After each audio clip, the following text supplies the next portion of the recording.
Bulletin d'information de Radio M, bienvenue à tous. Procès du journaliste incarcéré Khaled Dararni.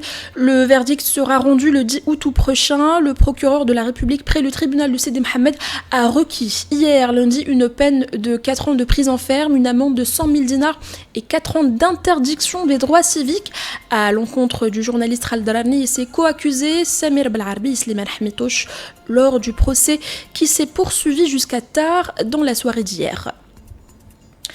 Vaccin anti-Covid-19, le ministre de la Santé a affirmé hier que l'Algérie sera l'un des premiers pays à acquérir le vaccin anti-coronavirus et qu'entre 70 et 75% des citoyens seront vaccinés.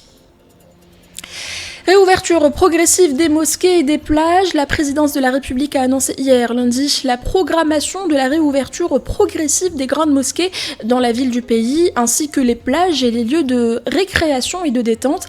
La réouverture des mosquées concernera d'abord celles pouvant accueillir plus de 1000 personnes.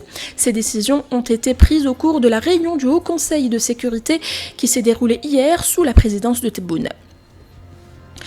Nouveau commandant de la gendarmerie, le président Abdelmajid Tebboune a nommé le général Nourdine Gouesmiya à la tête de la gendarmerie nationale en remplacement du général-major Abderrahman Arrar, admis à la retraite. Conflit entre l'UGTA et Numilog à Béjaïa. L'union de la wilaya de Béjaïa de l'Union générale des travailleurs algériens, l'UGTA, a lancé hier lundi un appel aux autorités publiques leur demandant d'intervenir pour mettre fin au conflit social qui secoue l'entreprise Numilog, filiale de Cevita, l'agence de Béjaïa. Lors d'une conférence de presse animée au siège de l'UGTA à Béjaïa, le secrétaire général de l'union locale, Abdelaziz Hamlaou, a déclaré que 196 employés de Numilog sont privés de salaire et interdits d'accès à leur lieu de travail.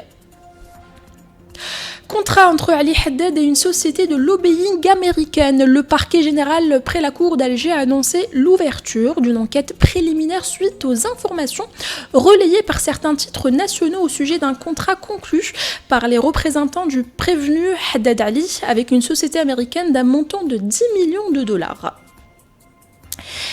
Sonatrach compte investir 45 milliards de dollars d'ici 2024. La compagnie nationale des hydrocarbures Sonatrach prévoit d'investir 45 milliards de dollars dans le cadre d'un plan à moyen terme 2020-2024. C'est ce qu'a annoncé son PDG Toufiq Hakkar. Par ailleurs, le patron de la compagnie nationale des hydrocarbures s'est également exprimé sur le scandale de carburant frélaté de Sonatrach qui a éclaté depuis quelques semaines en estimant qu'il s'agit d'une affaire libano-libanaise. C'était les informations du jour.